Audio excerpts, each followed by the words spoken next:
María era una mujer de tierra y sudor. Su piel curtida por el sol y sus manos fuertes narraban la historia de una vida entera dedicada al campo, en las afueras de un pueblo tan pequeño que no merecía ni siquiera un nombre en los mapas importantes. Solo un murmullo entre los viajeros. Su hogar era una cabaña sencilla, de adobe y tejas viejas, cuyo único lujo era la paz que ofrecía el aislamiento. Vivía sola desde hacía 10 años, cuando su marido, un hombre tan callado como la noche, se fue en busca de trabajo y nunca regresó. No había amargura en María, solo la tranquila aceptación del destino. Su único compañero era un viejo granero de madera que olía a heno seco, a tierra removida y a la promesa de la próxima cosecha. Era una tarde de finales de otoño, el aire ya tenía ese filo frío que anuncia el invierno, y María se apresuraba a apilar las últimas pacas de heno en el granero.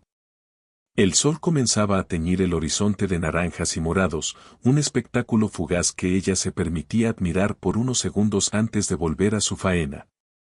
Fue entonces, en el rincón más oscuro, donde la pila de heno era más alta y el calor del día aún se retenía, cuando notó una anomalía. No era el ruido de una rata, ni el susurro del viento colándose por las tablas. Era un bulto. Un bulto pequeño, inusualmente inmóvil. Se acercó con cautela, sosteniendo una vieja linterna de queroseno.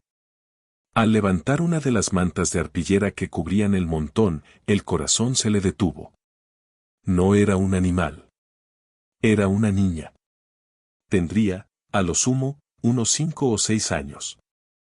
Estaba acurrucada, cubierta por una manta fina, sorprendentemente limpia para estar en un lugar tan polvoriento.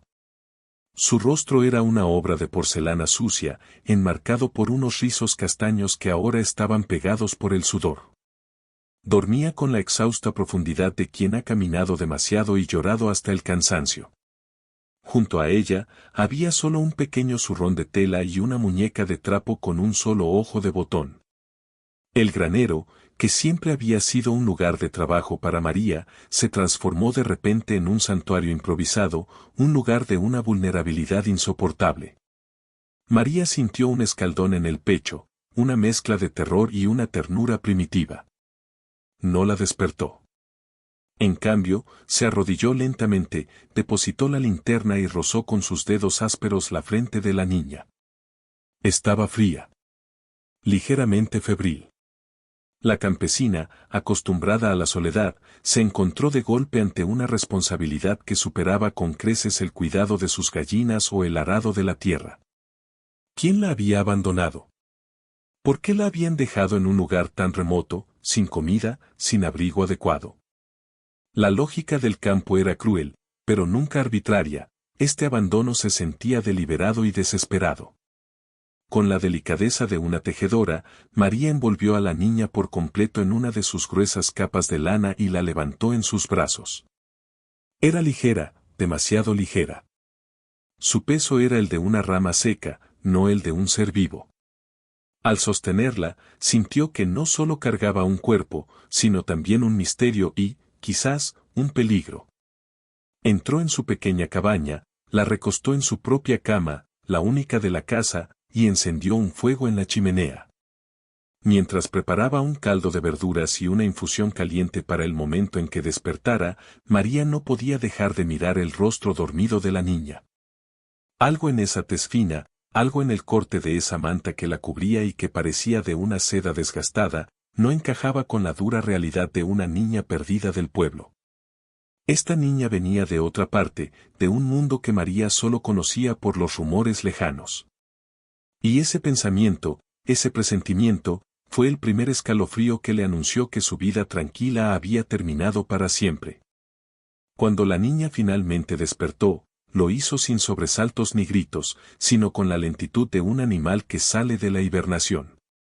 Sus ojos, de un verde intenso y profundo como el musgo, se abrieron para examinar el techo de madera, la chimenea crepitante y finalmente, a María. La campesina, sentada a su lado, le ofreció una taza de caldo. El silencio de la niña era más elocuente que cualquier súplica. No lloró, no preguntó, solo bebió con avidez contenida, como si temiera que el simple acto de hablar pudiera hacer desaparecer el calor y la seguridad de aquel pequeño refugio. María intentó comunicarse con ella suavemente. ¿Cómo te llamas, pequeña? La niña parpadeó y bajó la mirada, mordiéndose el labio inferior. El silencio se mantuvo firme. ¿De dónde vienes? Silencio. ¿Tienes hambre? Por primera vez, asintió levemente. María le dio un trozo de pan de centeno que ella había amasado esa mañana, y la niña lo comió despacio, sin dejar caer ni una miga. La campesina, que había vivido la mayor parte de su vida adulta comunicándose solo con el mugido de las vacas y el viento, se dio cuenta de que la barrera no era el lenguaje, sino el trauma. A medida que pasaban las horas y el fuego del hogar tejía sombras acogedoras en las paredes, María empezó a notar los detalles que la habían inquietado en el granero. La ropa de la niña, aunque sucia y ligeramente rasgada por el viaje, era de una calidad superior a todo lo que María había tocado en su vida. Tenía encajes delicados y bordados a mano que no eran propios de la gente del campo. En el pequeño zurrón, además de la muñeca tuerta, María encontró un objeto que disipó cualquier duda sobre el origen de la niña, un relicario de plata, grabado con las iniciales V y engarzado con una pequeña esmeralda, casi oculta bajo la capa de mugre.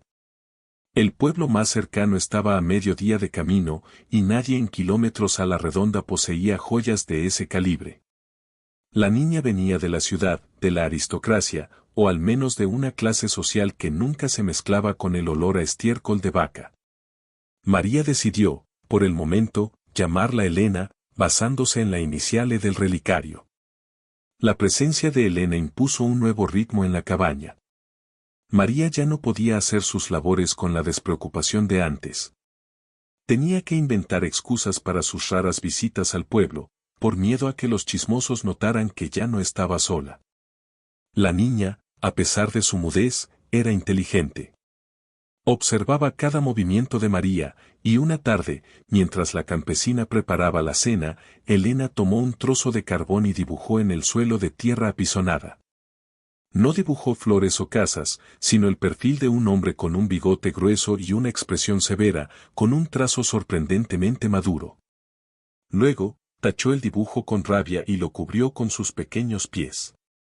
El gesto fue fugaz, pero a María le bastó para entender, el hombre del dibujo era la razón de su huida. La campesina limpió el dibujo, pero la imagen se quedó grabada en su mente. Comprendió que Elena no estaba perdida, estaba escondida. Y si era tan valiosa como indicaba ese relicario, la gente que la había perdido o, peor aún, la gente de la que huía, pronto vendría a buscarla. María, la mujer que solo había temido a las tormentas y a las plagas, ahora sentía el frío abrazo del miedo humano. Guardó el relicario bajo su colchón y juró que nadie se llevaría a Elena, la pequeña y silenciosa criatura que había traído un clamor indescriptible a su vida solitaria. Ella sería su roca. Las semanas se convirtieron en un mes, y el silencio de Elena se hizo más llevadero, casi familiar. Había aprendido a comunicarse con María mediante gestos sencillos, un movimiento de cabeza para indicar hambre, una mano en la mejilla para el sueño, y un abrazo tímido pero férreo para expresar gratitud. María, por su parte, le enseñó las palabras del campo, gallina, maíz, río, fuego. La niña las repetía con una dicción perfecta, pero seguía sin hablar de su pasado. Sin embargo, los vestigios de su vida anterior se manifestaban en hábitos que a María le resultaban extraños. Elena se sobresaltaba ante los ruidos fuertes, detestaba que le tocaran el pelo, y a la hora de comer, aunque devoraba la simple sopa, sostenía la cuchara con una elegancia innata, como si estuviera sosteniendo un instrumento de plata en lugar de una cuchara de madera. María finalmente decidió romper el aislamiento. Un día, mientras estaba en el pueblo vendiendo huevos, se atrevió a preguntar en la taberna sobre cualquier noticia o rumor de personas desaparecidas en la capital, a varias jornadas de distancia. Su pregunta fue vaga, disimulada con un pretexto sobre un familiar lejano. Lo que escuchó heló la sangre en sus venas, aunque no venía de un periódico, sino del murmullo de los borrachos. Había rumores de un escándalo que involucraba a una de las familias más antiguas y ricas de la región, los Velasco. El patriarca, un hombre poderoso y con una influencia que se extendía hasta las fronteras, había muerto repentinamente. Tras su muerte, se había desatado una disputa por la herencia.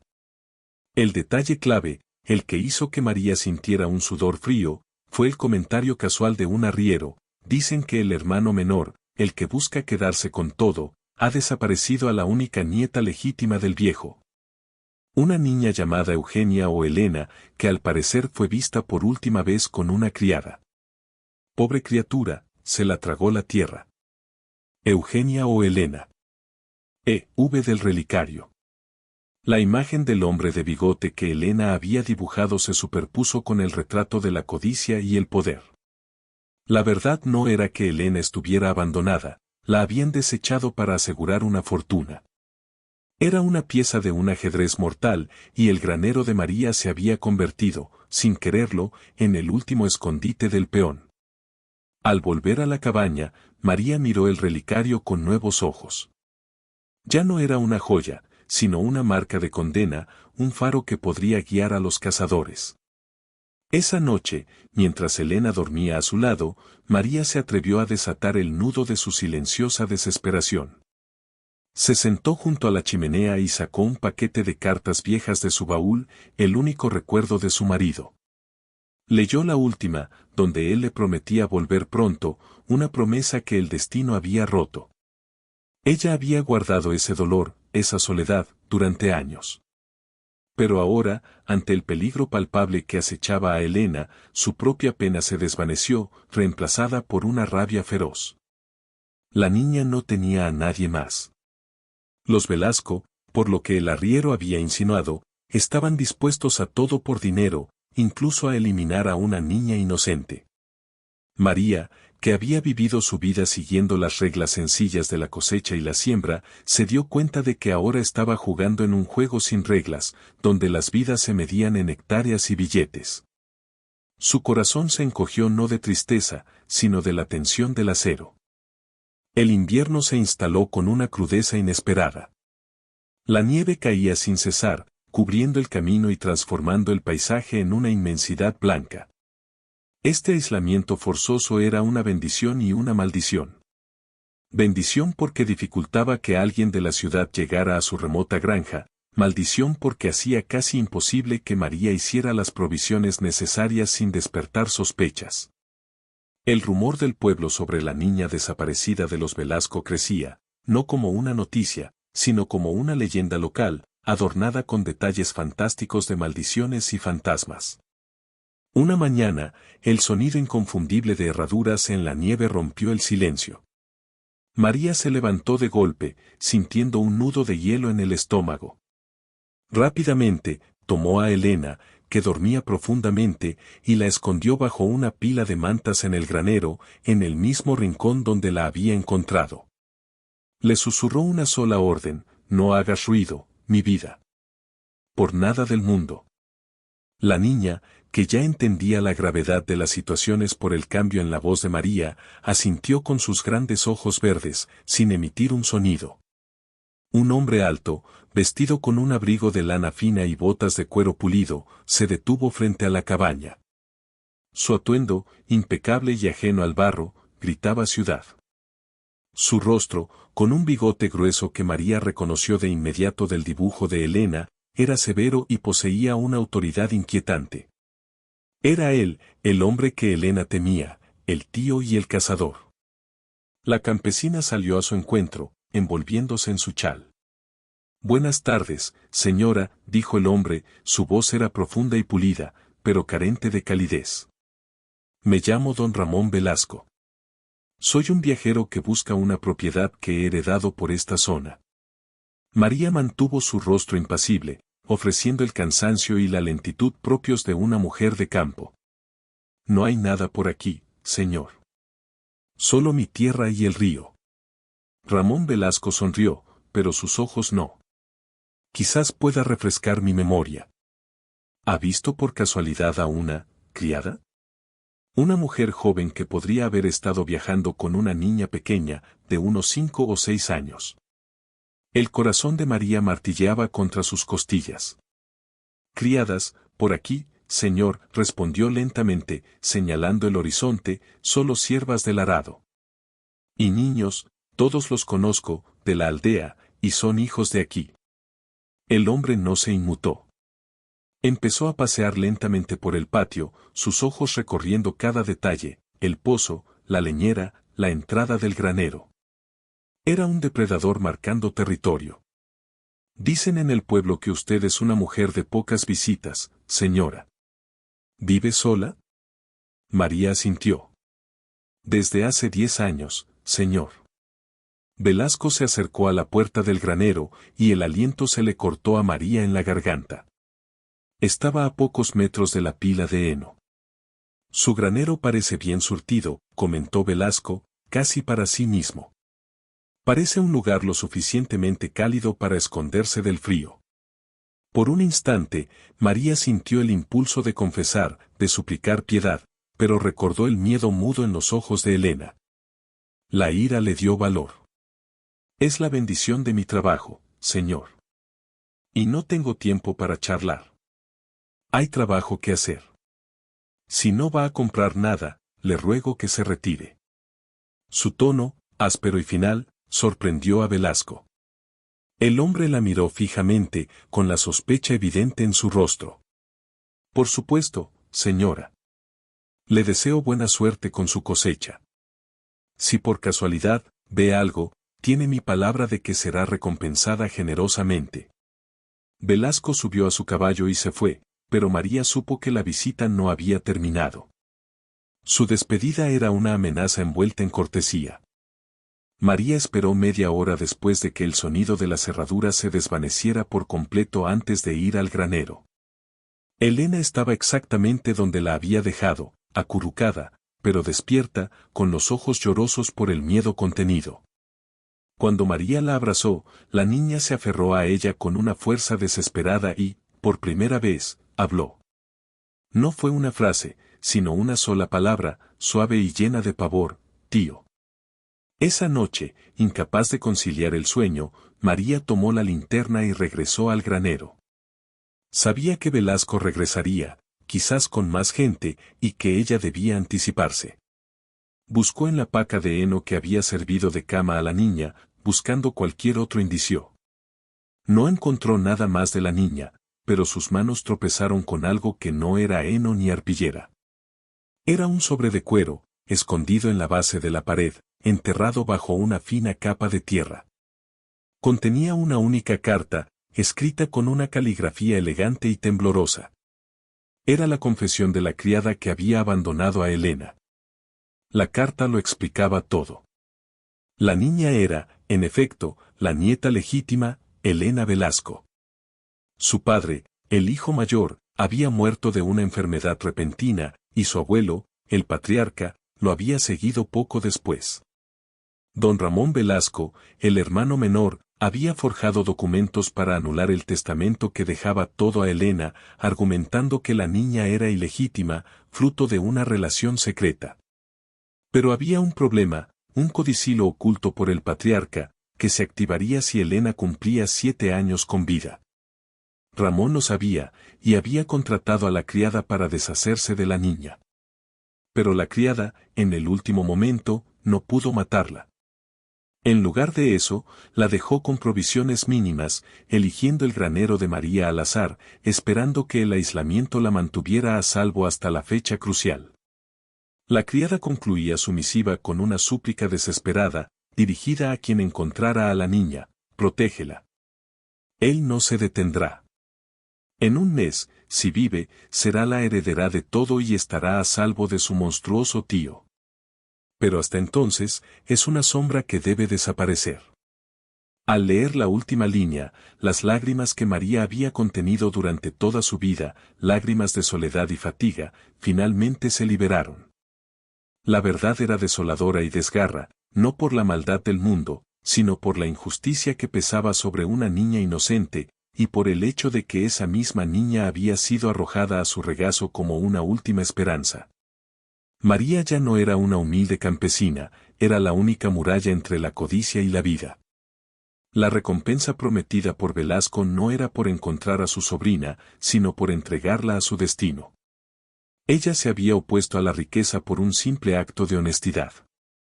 María quemó la carta en la chimenea, observando cómo las palabras se convertían en ceniza. Ahora que sabía la verdad, su deber no era solo alimentar a Elena, sino salvarla de su propia familia. Ya no era un simple secreto, era una guerra, y solo quedaba un mes para que la niña cumpliera 7 años y la ley la protegiera. El conocimiento de la verdad transformó a María de una protectora pasiva a una estratega militar. El granero, su santuario, se convirtió en una fortaleza de engaño. Sabía que don Ramón Velasco no se había ido, solo estaba esperando, observando el camino. Su plan era sencillo en su ejecución, pero aterrador en sus riesgos, haría que Elena desapareciera una segunda vez, pero esta vez, bajo su propia supervisión. El primer paso fue hacer correr un rumor en el pueblo. La próxima vez que fue a comprar semillas, María, con un temblor fingido, mencionó a la tendera cómo había encontrado un zurrón de seda con un relicario de plata en su granero, y cómo, al ver la joya, se asustó y lo llevó a la capilla del pueblo, pidiendo al sacerdote que lo guardara, pues sentía que esas riquezas atraían la mala suerte. El plan funcionó. En un par de días, el rumor llegó a oídos de don Ramón Velasco, quien regresó al pueblo de inmediato y, con una mezcla de impaciencia y alivio, recuperó el relicario de la capilla. Asumiendo que la campesina había encontrado el único rastro de la niña, y que la niña misma, por su cuenta, se había perdido en los bosques circundantes y había muerto de frío. Para él, el relicario en el pueblo era la prueba de que su rastro se había enfriado. Mientras Velasco se distraía con la pista falsa, María preparó su verdadera jugada. El granero era ahora demasiado peligroso. Decidió esconder a Elena en un pequeño refugio que su difunto esposo había construido para guardar herramientas durante el verano, ubicado a la orilla del río, a varios kilómetros de la cabaña principal. Era un lugar húmedo y frío, pero estaba perfectamente oculto por la maleza y las rocas. La noche en que se fueron, María hizo un fuego grande en su chimenea y cocinó un estofado, como si nada. Luego, bajo el manto de una luna sin luz, caminaron en silencio por el bosque nevado. Elena, vestida con las ropas de lana de María, se movía con una sorprendente resistencia. En su mano, en lugar del relicario, llevaba la muñeca tuerta, su único consuelo.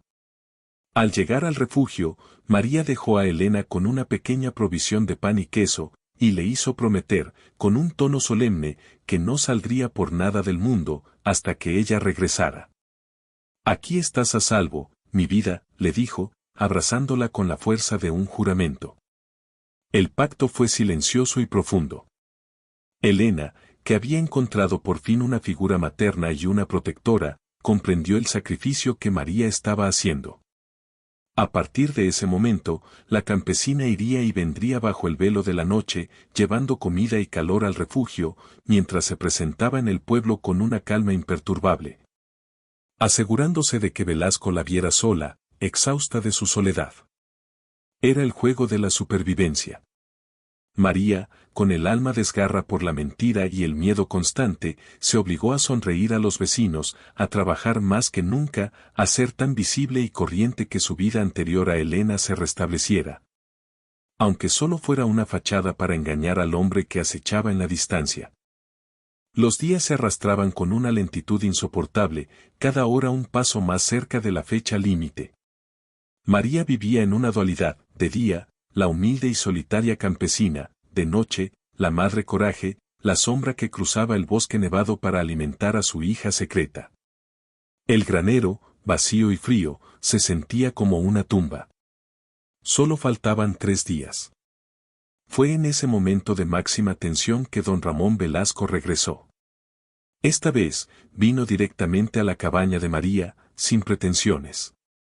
«Vengo a hacerle una oferta, señora», dijo, entrando sin ser invitado.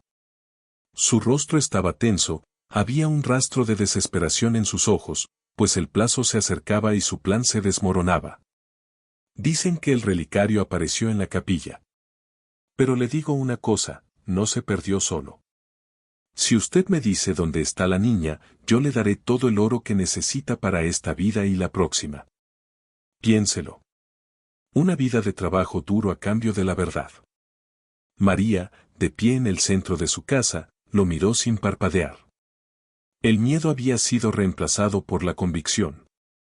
Señor, dijo con una voz clara y fuerte, encontré la joya y la llevé a la iglesia. Una niña, ¿qué niña?